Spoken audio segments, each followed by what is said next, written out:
Movie की शुरुआत grand auction से होती है, जहां पर 1937 की बुगाटी स्टेज पर नीलामी के लिए खड़ी होती है। ऑक्शनियर अनाउंस करता है कि ये दुनिया की रेयरेस्ट कार्स में से एक है और पूरी दुनिया में इसके सिर्फ 2 ही मॉडल्स मौजूद हैं। इस खूबसूरत बुगाटी को खरीदने के लिए सब लोग बहुत ज्यादा एक्साइटेड होते हैं। बोली $30 मिलियन से स्टार्ट होती है, कोई 32 मिलियन बोलता है, कोई 34 मिलियन, और फिर बोली मुसलसल बढ़ती रहती है। वहां पर हमें एक आदमी दिखाया जाता है जिसका नाम जैक होता है। वो अपने बॉस से कॉन्टैक्ट करता है और फाइनल $41 मिलियन की बोली लगाता है और इस लेजेंडरी बुगाटी को खरीद लेता है। दूसरी तरफ हम 2 भाइयों को देखते हैं जो प्रोफेशनल चोर होते हैं। एक का नाम एंड्रयू होता है और दूसरे का नाम गैरेट। दोनों लग्जरी और सुपर कार्स के क्रेजी लवर्स होते हैं और दुनिया की बेस्ट कार्स चुरा चुके होते हैं। एंड्रयू गैरेट पर गुस्सा होता है क्योंकि गैरेट की गर्लफ्रेंड कल रात को उनकी एक गाड़ी चुराकर भाग गई थी। खैर, वो यहाँ पर जैक का इंतजार कर रहे होते हैं क्योंकि जैक गाड़ी को ट्रक से इसी रास्ते से ले जाने वाला होता है और ये दोनों इस बुगाटी को चुराने वाले होते हैं। कुछ देर बाद एंड्रयू एक ट्रक को देखते ही पहचान जाता है कि इसी में बुगाटी है। इसके बाद वो अपना खतरनाक प्लान शुरू कर देते हैं। प्लान के मुताबिक गैरेट अपनी गाड़ी को ट्रक की तरफ ले जाने लगता है। एंड्रयू भी रस्सी से ट्रक पर जंप लगाने के लिए तैयार हो जाता है। जैसे ही ट्रक करीब आता है, एंड्रयू ट्रक पर जंप लगा देता है, मगर लैंडिंग ठीक से नहीं होती और वो गिरने ही वाला होता है कि वो किसी तरह ट्रक को मजबूती से पकड़ लेता है और गैरेट भी ट्रक के पीछे आ रहा होता है। एंड्रयू को ट्रक से लटका हुआ देखकर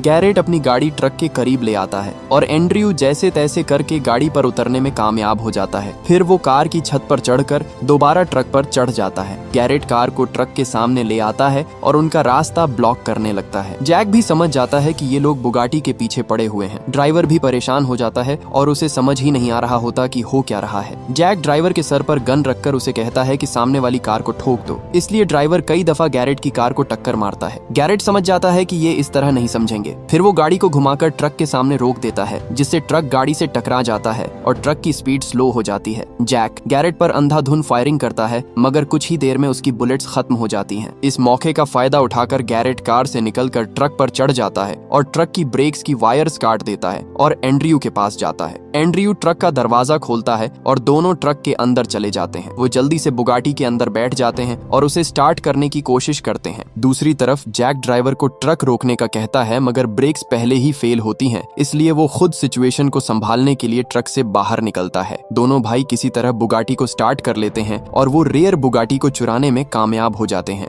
उसी टाइम ट्रक भी कंट्रोल से बाहर हो जाता है और बुरी तरह उलट जाता है। दोनों इतनी महंगी कार चोरी करके बहुत ज्यादा खुश होते हैं और एक बार में सेलिब्रेट करने चले जाते हैं। वहाँ पर एंड्रयू की दोस्त भी होती है जिसका नाम स्टेफनी होता है। स्टेफनी उसे जोर से थप्पड़ मारती है और गुस्से में कहती है, तुम मुझे बुगाटी चोरी करने में साथ क्यों नहीं ले गए? एंड्रयू उससे वादा करता है कि वो उसे अगली चोरी में जरूर साथ लेकर जाएगा। असल में स्टेफनी भी उनकी टीम का हिस्सा होती है। यहाँ हमें पता चलता है कि एंड्रयू और गैरेट बाप की तरफ से भाई होते हैं और महंगी कारें चुराना उनकी जिंदगी का मकसद होता है, मगर वो नहीं जानते थे कि कल उनके साथ क्या होने वाला है। अगले दिन बुगाटी को बेचने के लिए वो जिमी नाम के आदमी के पास जाते हैं। जिमी ने ही इन दोनों को कारें चुराने का काम दिया होता है, लेकिन जिमी यह कार लेने से इनकार कर देता है क्योंकि वो जानता होता है कि यह कार किसी नॉर्मल इंसान की नहीं बल्कि एक बहुत ही ताकतवर क्रिमिनल की होती है। तब गैरेट जिमी को समझाता है कि हम टाइम पर कार लेकर आए हैं, इसलिए हमें इसके पैसे दे दो। तभी जिमी अपने आदमियों को इशारा करता है और वो इन दोनों को पकड़ लेते हैं। फिर उनके दरमियान जबरदस्त फाइट होती है, मगर जिमी के आदमी ज्यादा होते हैं और वो इन दोनों को मार कर बेहोश कर देते हैं। असल में जिमी इन दोनों को कार के रियल ओनर के पास कार के साथ वापस करने वाला होता है क्योंकि जिमी उससे पंगा नहीं लेना चाहता था। उसी टाइम जैक भी बुगाटी को ढूंढता हुआ वहाँ आ जाता है। जिमी उसे देखकर बहुत ज्यादा डर जाता है और कहता है कि मुझे नहीं पता था ये कार किसकी है, तुम कार लेकर जा सकते हो। जब एंड्रयू और गैरेट को होश आता है तो उनके सामने बुगाटी का रियल ओनर खड़ा होता है जिसका नाम मोरियर होता है। ये दोनों ऊंची जगह पर कुर्सियों के साथ बंधे होते हैं और इन दोनों को यहाँ पर लाने वाला जिमी होता है। मोरियर एक पावरफुल बिजनेसमैन होता है। मोरियर उन्हें अपनी स्टोरी सुनाता है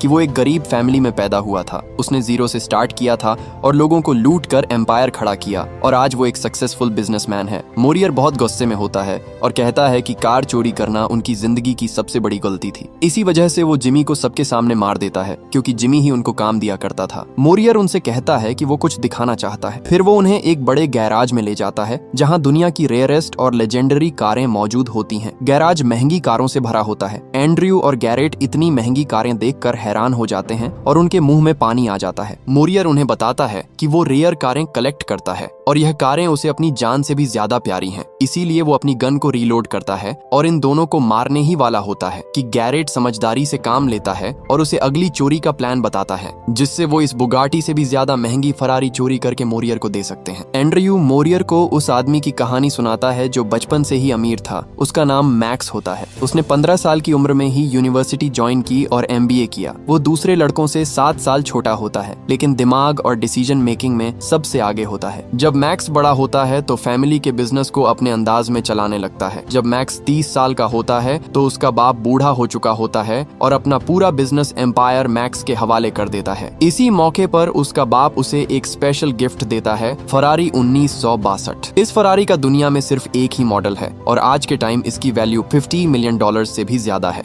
एंड्रयू मोरियर को बताता है कि उनका प्लान इसी फरारी को मैक्स से चुराना है। मैक्स और मोरियर एक दूसरे के दुश्मन होते हैं। मोरियर उन्हें बताता है कि मैक्स की वजह से उसे $1 मिलियन का नुकसान होता है, इसलिए वो भी बदला लेना चाहता है। लेकिन मोरियर कहता है कि उसकी कार चोरी करना नामुमकिन है। गैरेट उसे समझाता है कि हमें बस एक चांस दे दें, हम फरारी आपके सामने लाकर रख देंगे। मोरियर को भी उनका प्लान पसंद आ जाता है और वो उन्हें 1 हफ्ते का टाइम देता है। अगर वो 1 वीक में कार न लाए तो इन दोनों को मार दिया जाएगा। इसके बाद मोरियर के आदमी इन दोनों को पानी में फेंक कर चले जाते हैं। गैरेट कहता है कि सिर्फ 7 दिन में इतनी बड़ी चोरी कैसे करेंगे। एंड्रयू कहता है कि हमें इसी हफ्ते किसी न किसी तरह चोरी करनी ही होगी, वरना मोरियर हमें मार देगा, और उसे यह भी बताता है कि यह उसकी आखिरी चोरी होगी। इसके बाद वो चोरी हमेशा के लिए छोड़ देगा, क्योंकि वो स्टेफनी के साथ शादी करने वाला है और अपनी अगली जिंदगी आराम से गुजारना चाहता है। लेकिन गैरेट उसे समझाने की कोशिश करता है कि हम चोरी नहीं छोड़ सकते, क्योंकि हमारा घर बार चोरी से ही चलता है। जब वो घर वापस आते हैं तो स्टेफनी नाराज होती है, क्योंकि वो पूरा दिन एंड्रयू का इंतजार करती रही होती है। गैरेट स्टेफनी को मोरियर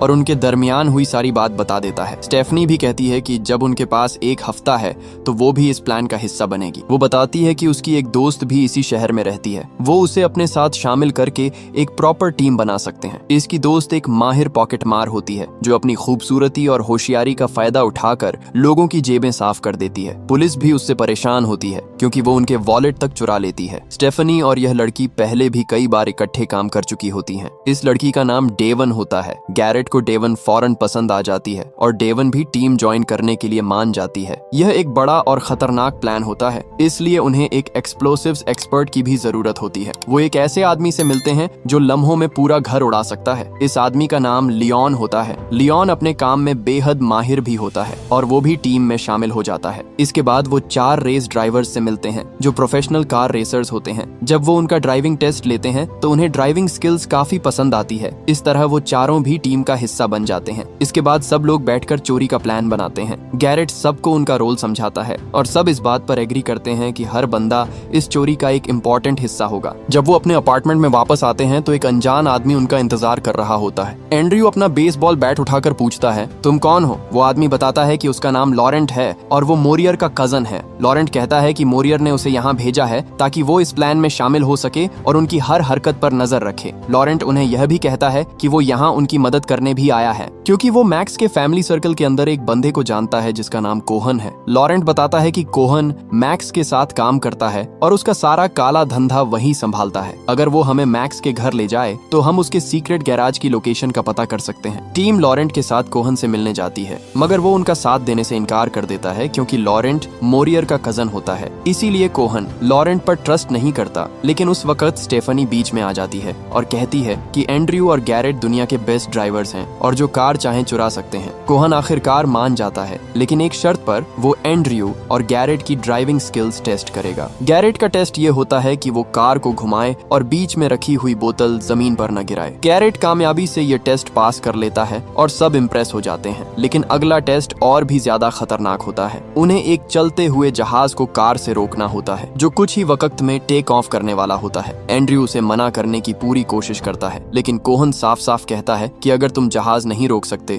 तो मैक्स को भूल जाओ। एंड्रयू ये बात रेडियो पर गैरेट को भी बताता है और वो टाइम वेस्ट किए बगैर जहाज की तरफ जाने लगते हैं। जैसे ही वो एयरपोर्ट की तरफ बढ़ते हैं, पुलिस उनका पीछा शुरू कर देती है, क्योंकि गाड़ियों का एयरपोर्ट के अंदर एंटर होना अलाउड नहीं होता। मगर एंड्रयू और गैरेट अपनी जबरदस्त ड्राइविंग स्किल्स की वजह से पुलिस की गाड़ियों को एक एक करके क्रैश कर देते हैं और फुल स्पीड में सीधा रनवे पर पहुंच जाते हैं। गैरेट अपनी कार को जहाज के सामने ले जाता है और कार की छत ओपन कर देता है। पायलट जहाज को टेक ऑफ करने ही वाला होता है कि गैरेट कार को जहाज के इंजन से टकरा देता है। जोरदार ब्लास्ट के बाद जहाज का इंजन पूरी तरह तबाह हो जाता है और जहाज टेक ऑफ नहीं कर पाता। इस तरह दोनों भाई ये टेस्ट कामयाबी से पास कर लेते हैं। कोहन उनकी परफॉर्मेंस देखकर शॉक्ड हो जाता है और उनकी ड्राइविंग देखकर मान जाता है कि ये लोग वाकई प्रोफेशनल्स हैं। फिर कोहन उन्हें बताता है कि यह जहाज और एयरपोर्ट सब मैक्स का है। वो उनसे कहता है कि बेहतर यही होगा कि तुम लोग खुद मैक्स से मिल लो, वरना मैक्स अपने आदमियों को भेजकर तुम्हें जबरदस्ती उठवा लेगा। इस एडवाइस पर वो सीधा मैक्स के मेंशन पहुंच जाते हैं। मैक्स उन्हें देखकर कहता है, क्या तुम जानते भी हो कि तुमने किससे पंगा लिया है, और यह भी कि तुम लोगों ने मेरा कितना महंगा प्लेन तबाह कर दिया है। गैरेट जवाब देता है कि अगर आप हमारे साथ काम करें तो आप इससे कहीं ज्यादा कमा सकते हैं। हम आपको दुनिया की सबसे एक्सपेंसिव और रेयर कार्स चुरा कर दे सकते हैं। एंड्रयू भी पूरे कॉन्फिडेंस के साथ बात करता है और मैक्स को मनाने की कोशिश करता है कि वो उन पर यकीन कर सकता है। मैक्स उनकी बॉडी लैंग्वेज और बात करने के अंदाज से काफी इंप्रेस होता है और जहाज के नुकसान को इग्नोर करते हुए उनके साथ काम करने के लिए मान जाता है। उसी टाइम लॉरेंट भी मैक्स से बात छेड़ता है और कहता है कि वो रेयर कार्स का शौकीन है और रिक्वेस्ट करता है कि वो अपनी कार कलेक्शन दिखा दे। मैक्स हैरान हो जाता है कि लॉरेंट को इतनी अंदर की बात कैसे पता है। मैक्स यह भी जानता था कि लॉरेंट मोरियर का कजन है, इसीलिए वो इनकार कर देता है। लॉरेंट उससे झूठ बोलता है और कहता है कि उसे मोरियर से सख्त नफरत है, क्योंकि मोरियर उसके साथ नौकर जैसा सुलूक करता है और वो मोरियर को जिंदा भी नहीं देखना चाहता। मैक्स किसी तरह लॉरेंट पर ट्रस्ट कर लेता है और उन्हें अपनी प्राइवेट कार कलेक्शन दिखाने ले जाता है। गैराज में जाकर सब लोग मैक्स की रेयर और कीमती गाड़ियां देखकर हैरान रह जाते हैं। वहीं पर फेरारी 1962 भी खड़ी होती है, वही कार जिसे मोरियर के लिए चुराने का प्लान पहले ही बनाया जा चुका होता है। लेकिन एंड्रयू की नजर गाड़ियों के बजाय मैक्स पर होती है। वो शीशे से मैक्स को गैराज का सिक्योरिटी कोड डालते हुए देख लेता है। वापस आकर एंड्रयू वो कोड स्टेफनी को लिख कर दे देता है। बाद में एंड्रयू और लॉरेंट के दरमियान बहस हो जाती है, क्योंकि एंड्रयू किसी भी सूरत लॉरेंट को अपने साथ नहीं रखना चाहता था। उसे डर होता है कि लॉरेंट कहीं मैक्स और उनके दरमियान होने वाली डील मोरियर को न बता दे। जब वो सब वापस अपार्टमेंट पहुंचते हैं तो वहां 2 इंटरपोल ऑफिसर्स उनका इंतजार कर रहे होते हैं। वो बताते हैं कि वो यूरोप में रेयर कार्स की चोरी की इन्वेस्टिगेशन कर रहे हैं और हर केस में सिर्फ 2 भाइयों का नाम सामने आता है, जो कि आप दोनों हैं। जाते जाते वो वार्निंग देते हैं कि अगली बार वो उनके खिलाफ सबूत के साथ आएंगे। पहले तो सिर्फ मैक्स और मोरियर उनके पीछे थे, मगर अब इंटरपोल भी इन दोनों भाइयों के पीछे लग चुकी है। इसके बाद एंड्रयू और गैरेट आपस में बात करते हैं। एंड्रयू परेशान होता है क्योंकि यह पहली बार है कि उसे किसी बड़ी टीम पर डिपेंड करना पड़ रहा है। गैरेट उसे समझाता है कि अपनी टीम पर ट्रस्ट रखो, हम इस मुसीबत से निकल जाएंगे। दूसरी तरफ स्टेफनी मार्केट में शॉपिंग करने के लिए जाती है। अचानक जैक खामोशी से उसके पास आ जाता है और उसे किडनैप करने की कोशिश करता है और कहता है कि बिना आवाज निकाले उसके साथ चलो। स्टेफनी समझदारी से काम लेती है। वो जानबूझकर एक एप्पल चुरा लेती है। जैसे ही दुकान वाला आदमी उससे एप्पल लेने के लिए आता है, स्टेफनी सिचुएशन का फायदा उठाती है और वहां से भाग जाती है। इसी भाग दौड़ में एक और आदमी सामने आ जाता है और मिलकर स्टेफनी को पकड़ लेते हैं। दूसरी तरफ एंड्रयू और गैरेट भी कहीं जा रहे होते हैं, मगर उनके सामने मोरियर के आदमी आ जाते हैं और उन पर फायरिंग करने लगते हैं। वो दोनों गुंडों से बचकर जब घर आते हैं तो डेवन उन्हें बताती है कि मोरियर ने स्टेफनी को किडनैप कर लिया है। ये सुनते ही एंड्रयू का गुस्सा आउट ऑफ कंट्रोल हो जाता है। वो बिना किसी डर के मोरियर के घर पहुंच जाता है। वो जैक को भी बुरी तरह पीट देता है, मगर मोरियर गन निकालकर एंड्रयू से कहता है कि अगर अपनी दोस्त को जिंदा देखना है तो बिना सवाल किए मेरे साथ चलो। वो उनको अपने गैराज में ले आता है, जहां पर स्टेफनी को स्टार्ट गाड़ी के नीचे बांधा होता है और उसके सर के ऊपर व्हील घूम रहा होता है, जो किसी भी लम्हे गिर सकता था। मोरियर कहता है कि अगर तुम इसको बचाना चाहते हो तो मैक्स की फेरारी मुझे जल्द से जल्द ला कर दोगे, मुझे अपना प्लान भी बताओगे और अपनी पूरी टीम से भी मिलवाओगे। एंड्रयू कहता है कि मैं कल सुबह तुमको अपनी टीम से मिलवाऊंगा और उसी जगह प्लान भी बता दूंगा। इसके बाद स्टेफनी को गाड़ी से निकालकर कमरे में बंद कर दिया जाता है। अगले दिन एंड्रयू मोरियर को अपनी पूरी टीम से मिलवाता है और उसे प्लान बताता है कि वो सबसे पहले बुलडोजर चोरी करेंगे, फिर वो पुलिस की गाड़ियां और उनकी यूनिफॉर्म चोरी कर लेंगे। इसके बाद डेवन मैक्स को फोन करेगी कि पुलिस रेड करने आ रही है, जल्दी से निकल जाओ। जब वो अपने घर से भाग जाएगा तो बाद में हम उसकी फेरारी चोरी कर लेंगे। एंड्रयू मोरियर को यह प्लान बता ही रहा होता है कि वहां पर मैक्स के ढेर सारे आदमी आ जाते हैं और कुछ देर बाद मैक्स भी हेलीकॉप्टर पर आ जाता है। मैक्स मोरियर के पास जाता है और उसे कहता है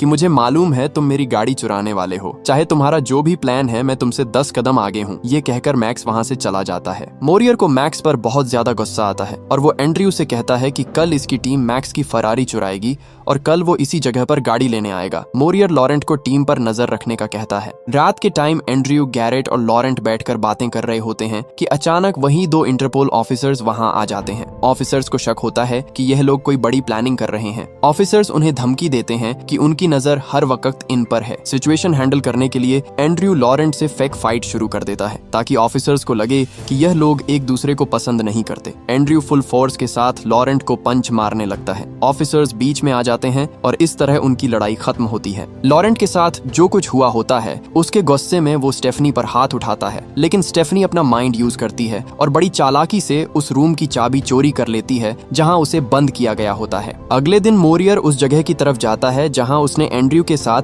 मैक्स की कार चुराने के लिए मीटिंग फिक्स की होती है, लेकिन वहां पर अचानक ऑफिसर्स आ जाते हैं और मोरियर से सवाल पूछने लगते हैं। दूसरी तरफ एंड्रयू की पूरी टीम चोरी करने के लिए तैयार होती है। यहाँ हमें पता चलता है कि असल में ये लोग मैक्स की नहीं बल्कि मोरियर की रेयर कार्स चुराने वाले हैं और ये सारा गेम मैक्स के साथ मिलकर खेला जा रहा है। वो सब बस में बैठकर मोरियर के घर जाने लगते हैं। दूसरी तरफ स्टेफनी उस रूम से निकल जाती है और आहिस्ता आहिस्ता सिक्योरिटी रूम तक पहुंच जाती है। वो सिस्टम को हैक कर लेती है और वो जानती थी कि टीम यहाँ पहुंचने वाली है, इसलिए वो इमरजेंसी अलार्म ऑन कर देती है। गार्ड्स को लगता है कि घर के अंदर कोई घुस आया है, इसलिए वो सभी घर के अंदर तलाशी लेने लगते हैं और स्टेफनी चुपके से घर से निकल जाती है। इसी वक्त एंड्रयू और उसकी टीम भी वहाँ पहुंच चुकी होती है और स्टेफनी अंदर से मेन गेट को ओपन करती है और पूरी टीम मोरियर के घर में घुस जाती है। लियोन फौरन गैराज के दरवाजे पर बम लगाता है और चंद सेकंड्स में गैराज का दरवाजा जोरदार धमाके से उड़ जाता है। इससे पहले कि गार्ड्स वहां पर आते, वो मोरियर की सभी कार्स को लेकर भाग जाते हैं। जब मोरियर के आदमी पीछा करने के लिए अपनी गाड़ियों की तरफ दौड़ते हैं तो पता चलता है कि लियोन ने उनकी गाड़ियों में पहले ही बम प्लांट कर दिए थे।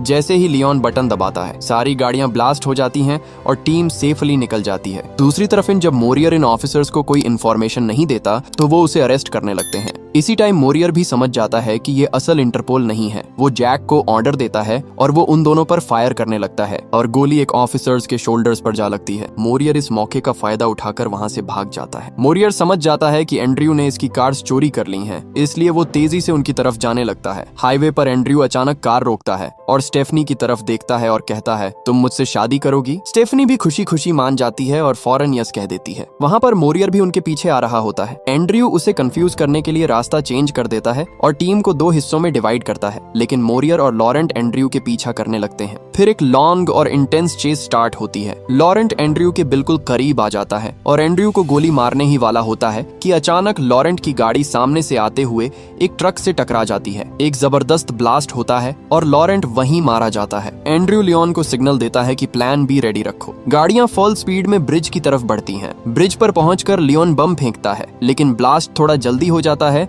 और एंड्रयू अभी ब्रिज पर होता है। रोड टूटने लगता है, लेकिन एंड्रयू फुल फोकस के साथ मैक्सिमम स्पीड में ब्रिज क्रॉस करता है और लास्ट सेकंड में बच जाता है, जबकि ब्रिज कंप्लीटली टूट जाता है। मोरियर जब ब्रिज के करीब पहुंचता है और टूटा हुआ ब्रिज देखता है तो वो दूसरे रास्ते से उसकी टीम के पीछे जाने लगता है। एंड्रयू और गैरेट अपनी टीम के साथ सिटी पहुंचते हैं और पोर्ट की तरफ जाने लगते हैं, लेकिन पोर्ट के एंट्रेंस पर ही मोरियर अचानक सामने आ जाता है। एंड्रयू और गैरेट अपनी कार्स रोककर बाहर निकलते हैं और एंड्रयू दूर से मोरियर को कहता है कि गेम ओवर हो चुका है, मगर मोरियर किसी की बात नहीं सुनता और पूरी स्पीड से गाड़ी को उनकी तरफ ले जाने लगता है। अचानक एक बस मोरियर की कार को जोर से टक्कर मार देती है, जिसकी वजह से कार ब्लास्ट होकर पानी में गिर जाती है और मोरियर वहीं मारा जाता है। इस बस को ड्राइव करने वाली डेवन होती है। इसी जगह डेवन गैरेट से अपने प्यार का इजहार भी करती है। सब लोग अपनी कार्स को कार्गो शिप में ले जाते हैं और यह मिशन सक्सेसफुल हो चुका होता है। यहाँ हमें पता चलता है कि वो दोनों इंटरपोल ऑफिसर्स असल में शुरू से एंड्रयू के साथ काम कर रहे थे। साथ ही एक और बड़ा ट्विस्ट आता है कि मैक्स भी शुरू से एंड्रयू और गैरेट के प्लान में शामिल होता है। असल प्लान बुगाटी चुराना नहीं था, बल्कि बुगाटी सिर्फ एक चारा थी ताकि मोरियर को फंसाया जा सके और उसकी रेयर कार्स चोरी की जा सके। मैक्स एंड्रयू और उसकी टीम से काफी इंप्रेस होता है, लेकिन वो नहीं जानता कि उसे मोरियर से भी बड़ा झटका लगने वाला है। कुछ दिनों के बाद हम देखते हैं कि डेवन मैक्स की फेरारी लेकर आती है, जिसकी प्राइस $50 मिलियन होती है। असल में एंड्रयू ने डेवन को मैक्स के गैराज का कोड दे दिया था और वो एक अलग टीम के साथ मैक्स की सभी महंगी फेरारीज चोरी कर लेती है, जो कि मोरियर की रेयर कार्स से कई गुना महंगी होती हैं। यानी उन्होंने मोरियर और मैक्स दोनों का इस्तेमाल किया और इसी के साथ कहानी खत्म हो जाती है। अगर वीडियो अच्छी लगी हो तो वीडियो को लाइक और चैनल को सब्सक्राइब जरूर कीजिएगा।